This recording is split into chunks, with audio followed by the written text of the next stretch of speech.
Good afternoon. I want to welcome all of you to our panel on rapid deployment of capability. What we're going to be talking about today with Dr. Kate Gill and Mr. Steve Falcone are issues in moving from a topic we've been talking about kind of all afternoon, moving from sort of buying a single product to buying ongoing capability delivery. And so there's a lot of issues that come up in that. And so these two panelists are going to help us sort of unwrap and unpack some of the issues there, some of the solutions that they've come up with. Let me just introduce them to you before we get started into the content. Mr. Steve Falcone is the Director of Engineering for PEO Digital in the U.S. Air Force, and he has done lots and lots of software-intensive systems, but many of them are complex cyber-physical systems, radars, aircraft, not just about the software. And he's been involved in acquiring software-intensive systems for over 22 years. And he's going to be talking a lot about sort of digital transformation and what it means for us to be able to rapidly deploy capability. And Dr. Kate Gill is with the F35 program. And as soon as she speaks, you'll notice that she doesn't have quite the same accent as Mr. Falcone, because she's actually seconded from the UK Ministry of Defense to the F35 Joint Program Office. She's been here since 2013 for what was a 2-year posting, but she loves it so much so that she's been extending it ever since. She currently leads the delivery of the digital transformation and transition into cloud-based global operations for F35. And she was formerly the science and technology attaché at the British Embassy in DC. So a lot of experience in the arenas of not just technology, but technology policy. And she has done aircraft, naval ships, weapon systems around the world, as well as industry before joining the government. So those are our two panelists. I also have with me Chris-Ann Nolan, my colleague, who's going to be monitoring the chat for us to make sure that we get all of your questions answered as we go through this. So a couple of things to frame this. Our largest cyber physical systems are software reliant. Absolutely. You cannot launch anything without software, but they are very tightly coupled to hardware. And so the way we've acquired hardware, the way we've acquired software, we've talked about that in some panels earlier today, are not the same. And they are actually now, the acquisition pathways are changing. And that is leading to some solutions that we didn't have before. So it's also leading to some new challenges, both technical and socio-technical challenges. And so that's what we're here to talk about today, is what some real programs in real settings are dealing with when they try and make this move. And so we'll talk about digital transformation in general with Mr. Falcone, and then a little bit more about some of the things that the modernization efforts in F35 are dealing with as well. So at this point, Steve, I'd like to turn it over to you to talk about digital transformation at PEO Digital. Welcome, Steve Falcone. Okay, thank you, and happy Friday the 13th in 2020. Not sure anything else could go wrong today, but we'll see. So what I'm going to talk about today is Dr. Roper, who's the Air Force Service Acquisition Executive, and his vision for digital acquisition. He's coined it, take the red pill. So if you're a Matrix fan, you'll know what that means. But what Dr. Roper's vision is that he's talking about the whole acquisition of products and services for the Air Force. So it's not just model-based systems engineering. It changes everything. It's in all phases of acquisitions, the whole life cycle from early S&T through design, development, production, manufacturing, sustainment, maintenance, repair, supply, and modifications.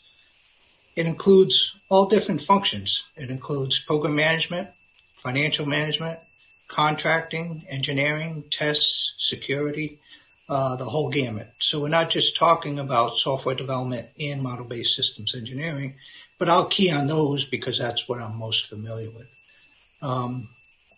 One of the key themes that we talk about in digital transformation is what has been coined the digital trinity. And the digital trinity is really agile software development, which was a game changer for us in the Air Force, digital engineering, which is now becoming a game changer for us in the Air Force, and modular open systems architectures.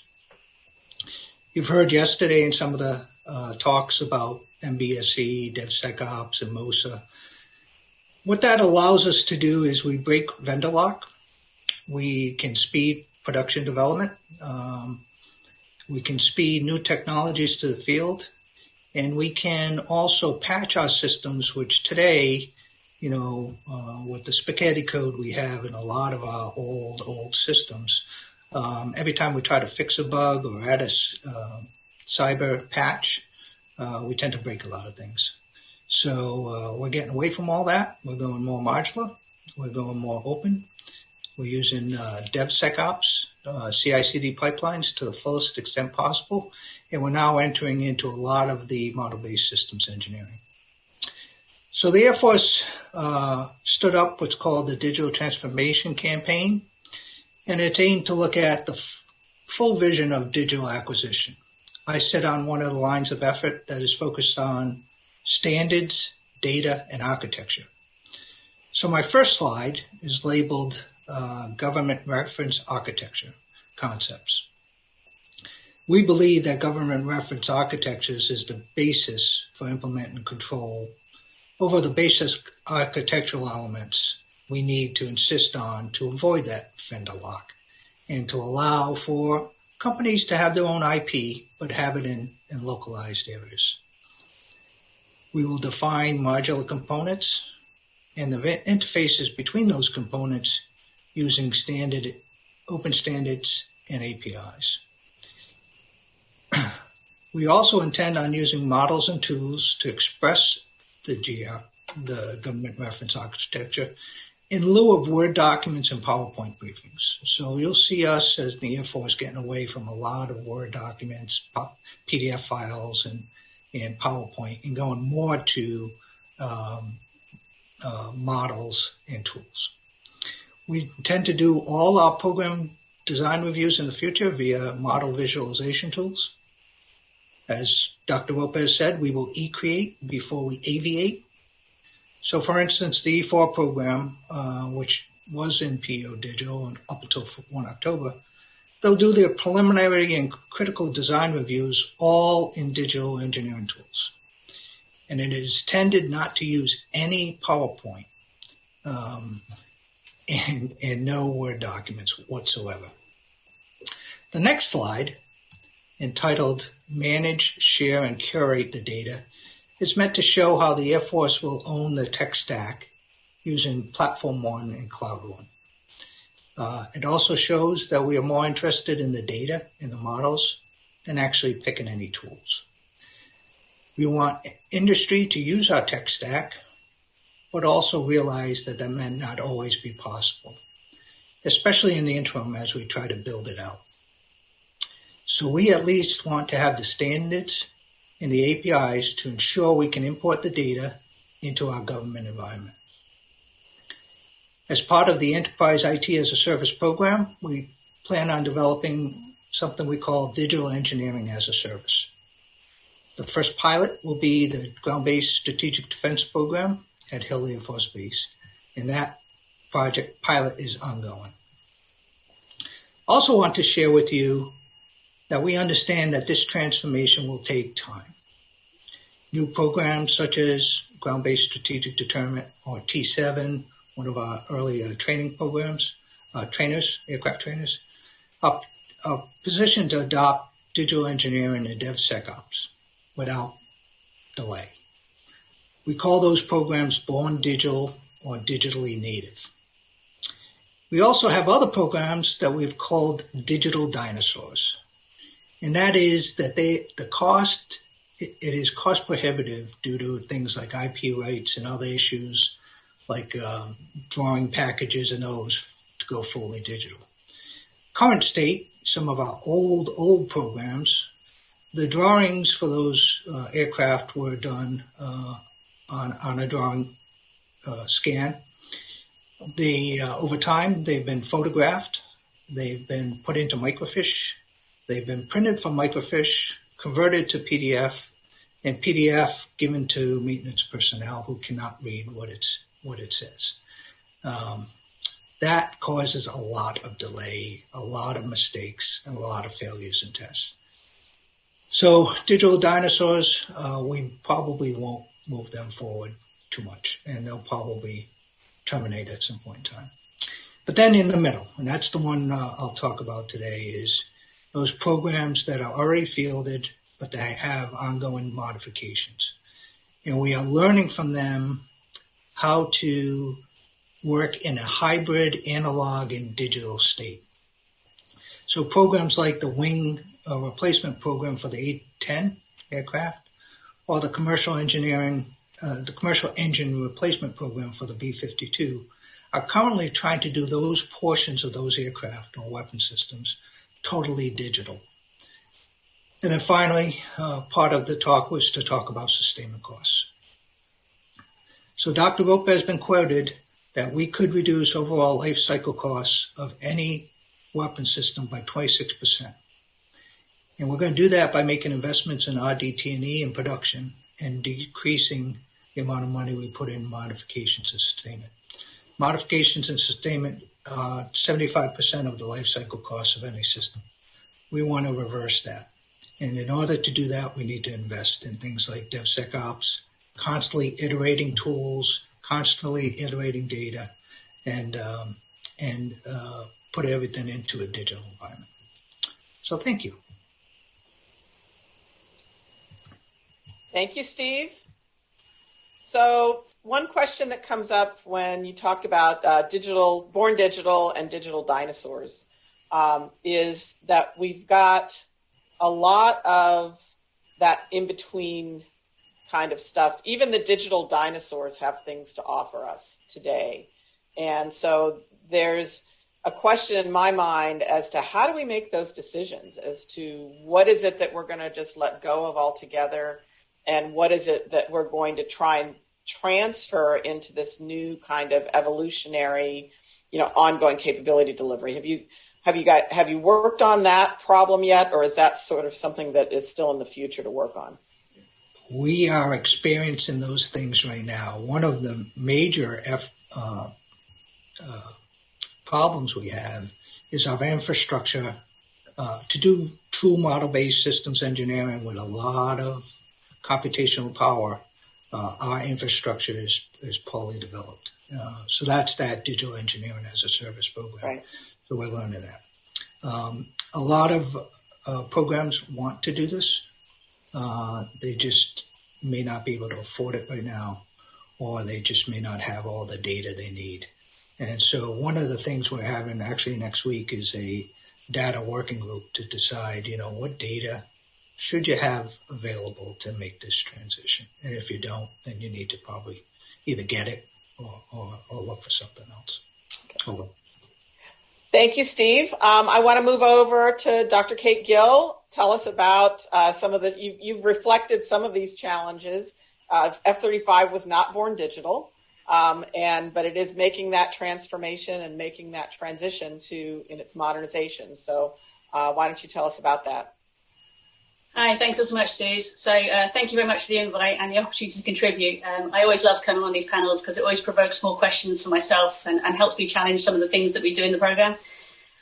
So as a brief introduction, as Suze already said, I'm Dr. Kate Gill. I'm clearly a Brit who is seconded from the UK Ministry of Defence into the DoD. So I actually run a US team.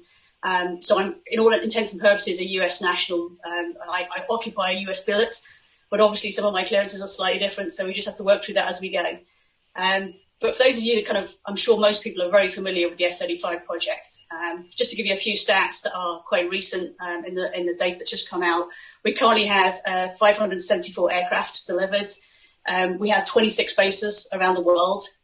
We have 8 services, including obviously the 3 US services that have had IOC and are operationally deployed and using the aircraft.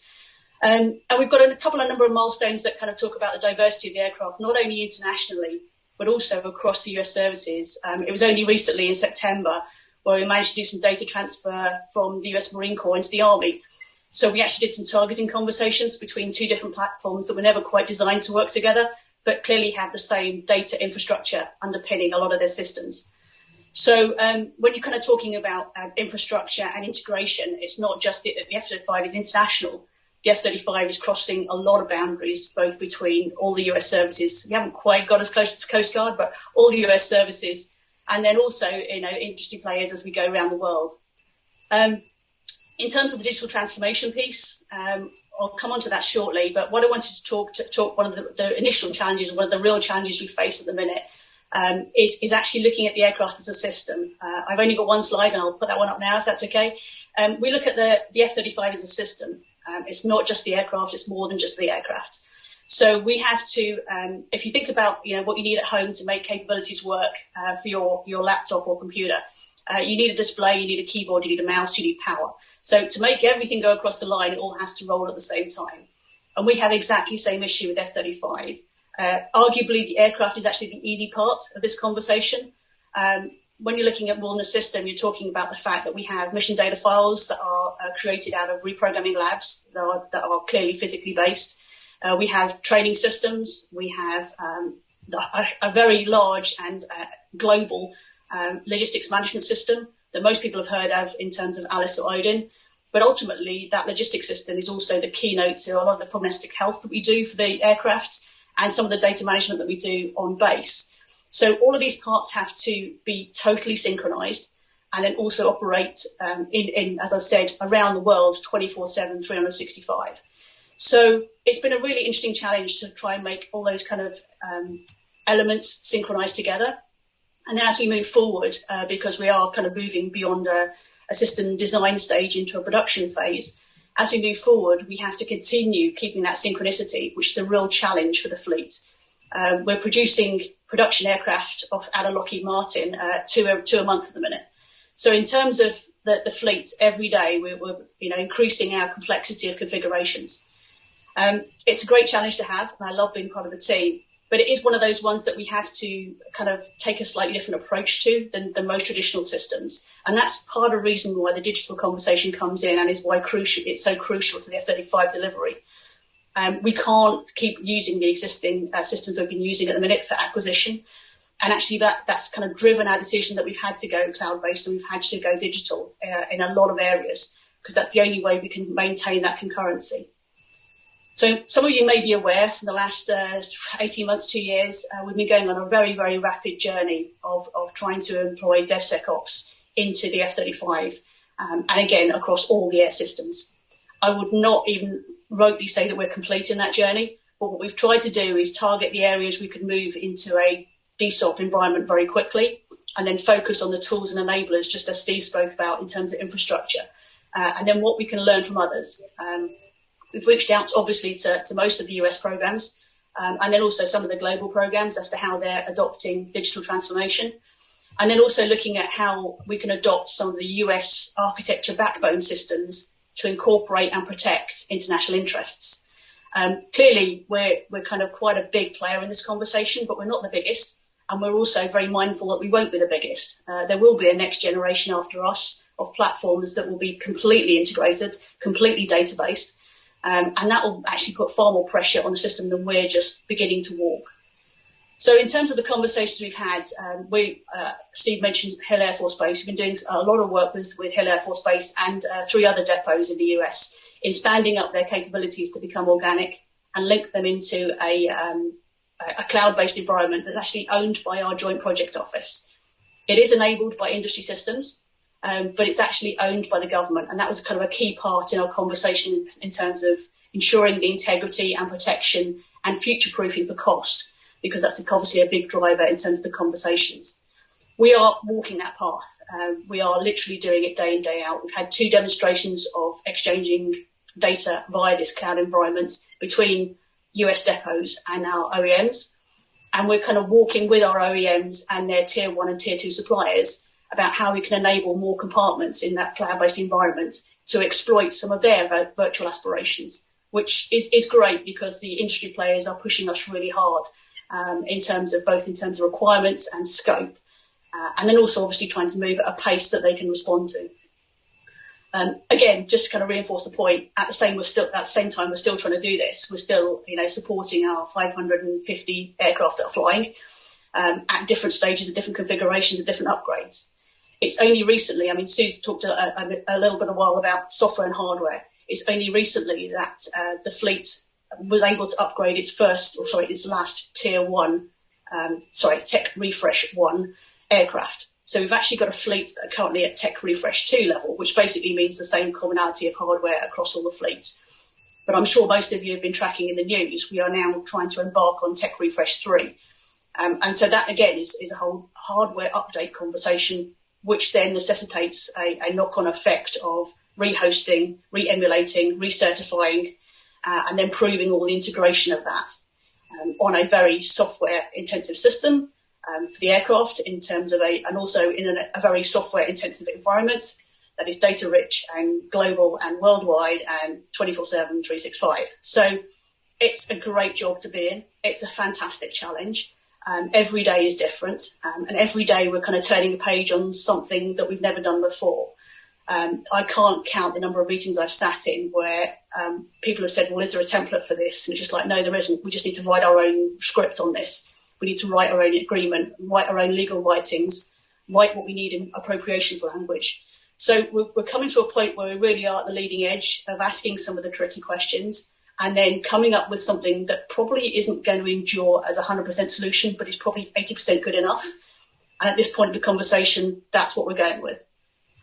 Hopefully we're not kind of, jeopardizing future opportunities, but it's a case of actually we're all learning together and very much in terms of that global conversation, industry are learning alongside government, alongside other governments, alongside everyone. And then also upskilling and taking the workforce with us. We've all had challenges during this 2020. I'm quite a positive person, so I'm going to say that the COVID challenge has actually helped in some ways because it's made people more aware of the digital environment and also what can be achieved. I now, again, this kind of forum is pretty normal for me in terms of how do I deliver my business. I'm always on Zoom calls and Skype calls, just like I'm sure most of us are, which is something we probably wouldn't have done 6 months ago unless we'd been forced into that conversation. So just the enablers that we have now and the enablers that we can use day in, day out will help that digital conversation, both in terms of cultural expectations, but also in terms of infrastructure and what industry is able to provide to industry and government around the world. So that's probably about it for me in terms of wrapping up. I'll hand back to Susan in a minute, but the one last thing I'd like to say is the fact that we're all learning on this conversation.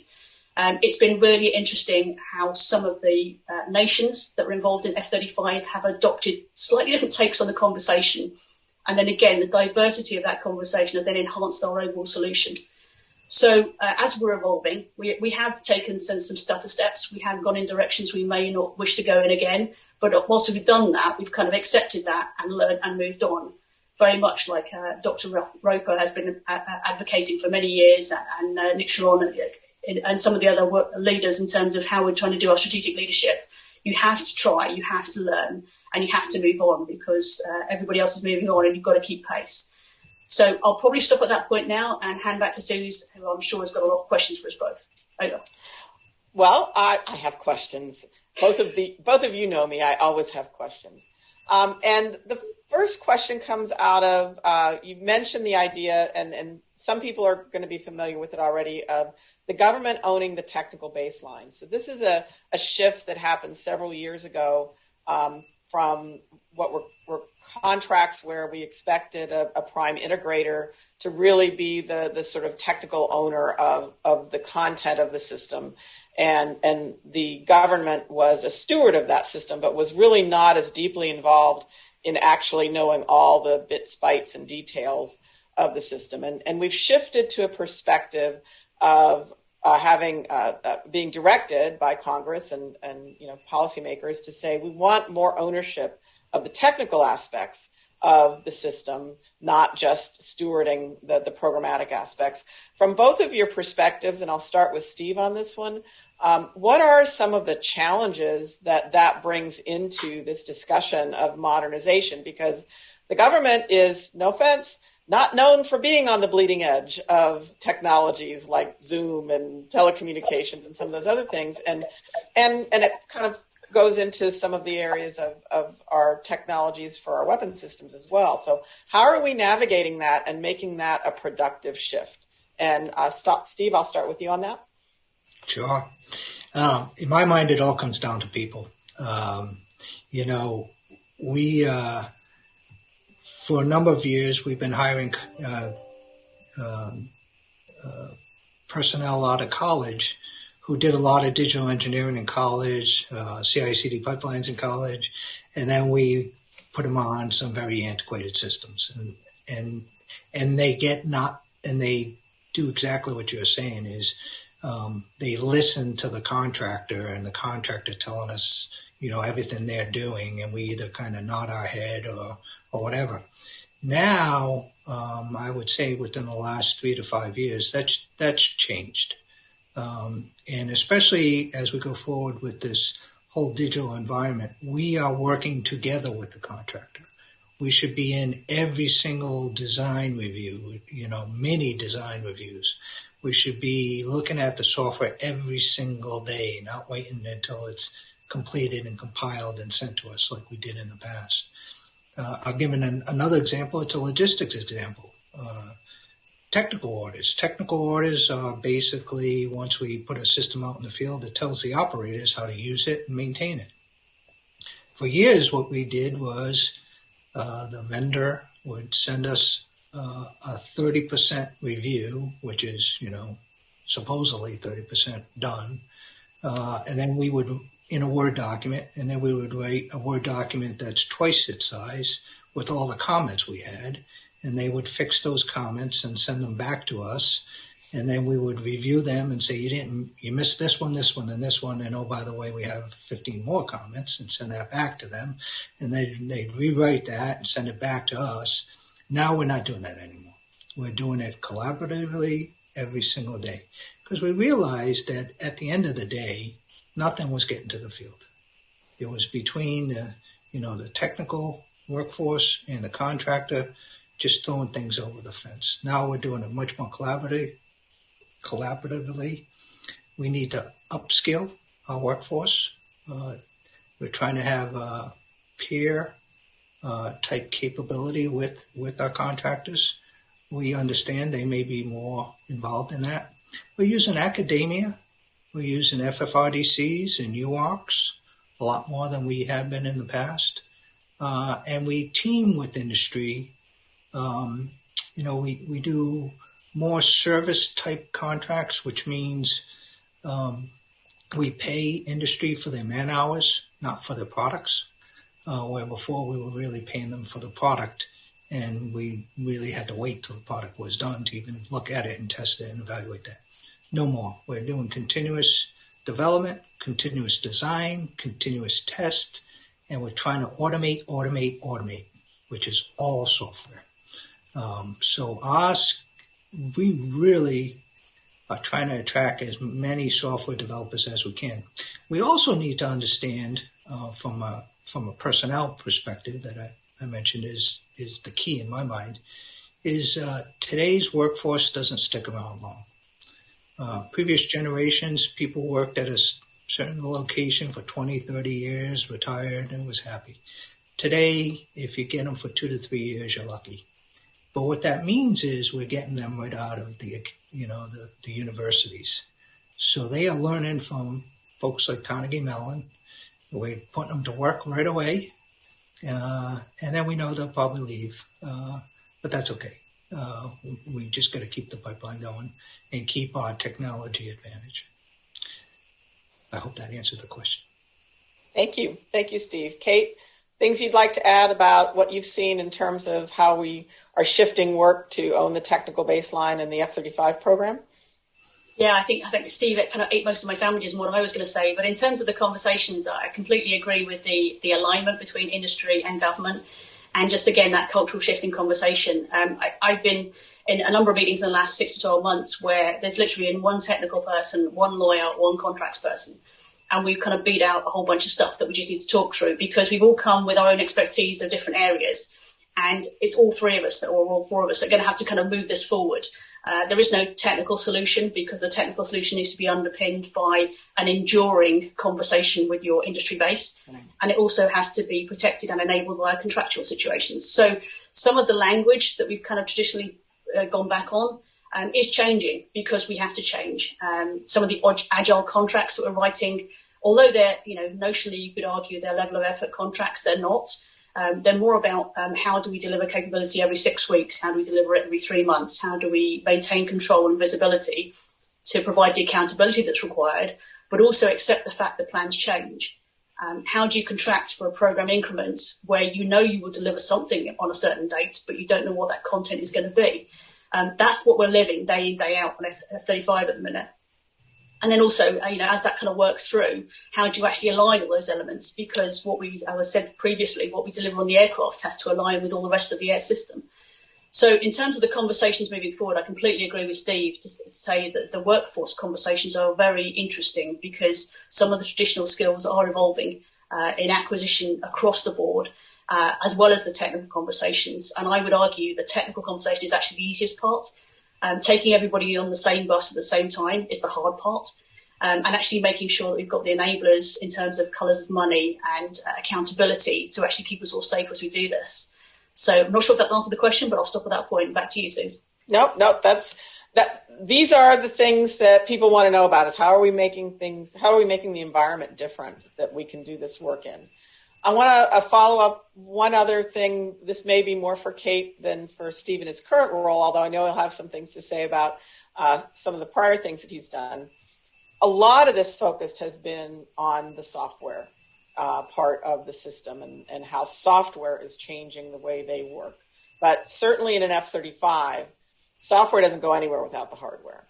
And one of the things that I've observed in the work that I've done, not just with F-35, is that the sort of deterministic, nothing is done until everything is done, kind of view of engineering hardware is not really compatible with what we're trying to do in the software arena. And if you look at the adaptive acquisition pathways, the MDAP, the Major Defense Acquisition Programs, is the last pathway to be dealt with in that. And I think I would assert probably because, as much as anything, we have to get that integration with hardware's work practices, not just with the hardware itself. What are some of the things that you've seen that are sort of in the positive sort of direction of getting that integration with hardware work practices and software work practices in play? So it's a very good question, Suze. In terms of the conversation, there's some really exciting work we've got. I mean, we're kind of used to rapid prototyping. I think we all are, wherever we sit in the organisation.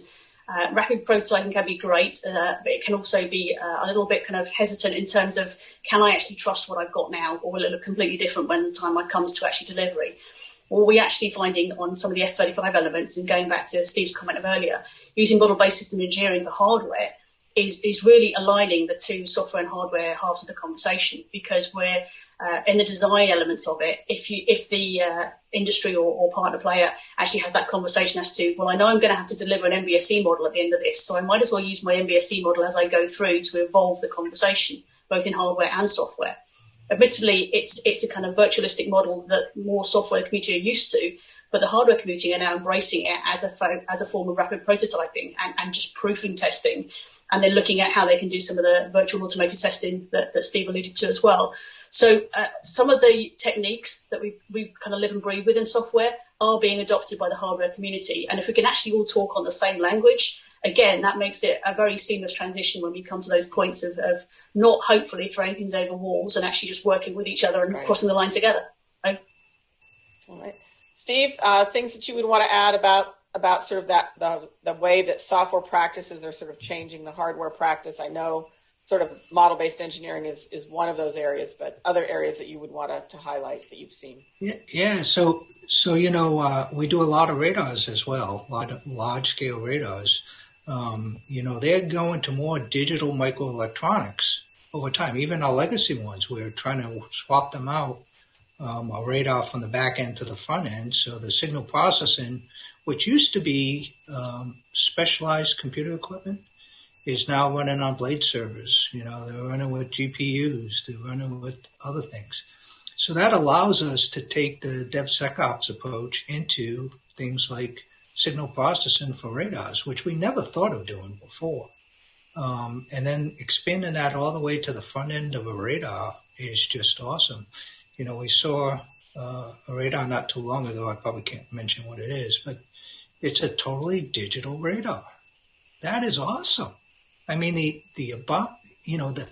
things of, we want to get to AI, we want to get to ML, right? Well, can we do that in the radar? Absolutely, we can now, and take the techniques that are being done elsewhere, just especially containerization. If we can do containerization, we can move that. We just did a demo not too long ago of Kubernetes on a U2, which is a very old platform. Wow. So that hardware-software mix is great. And I'll tell you another thing, as far as we're concerned, if we can model the software and model the hardware together, the capabilities we can actually produce quickly is tremendous. And automate everything. Automate test, automate the certification, airworthiness, cybersecurity, nuclear certification. Anything a human can do, we think a machine can do if we can teach it. And then all those lengthy processes can be reduced in time. Well, I want to thank both of you for your insights. I'm sure that some of what you talked about is familiar to our audience, but I'm guessing that, like me, everybody has learned something about what's really happening and what are some of the ways that thought leaders like yourselves in these very leading edge programs and directorates are leaning. And it's towards what you said, Steve, the digital everything. And even though we still have to have the hardware to contain things, there's a lot more digital containment happening now. And there's a lot more looking at the machine learning and looking at how can we bring these ideas from software into the hardware arena so that we can shorten the life cycle on all of these. And that's, I think, one of the things that's going to be a big help with our digital dinosaurs. So I want to thank both of you again, and I look forward to talking to you at future venues. And we will close for a few minutes, and then we will be back with one of the last presentations. Thank you.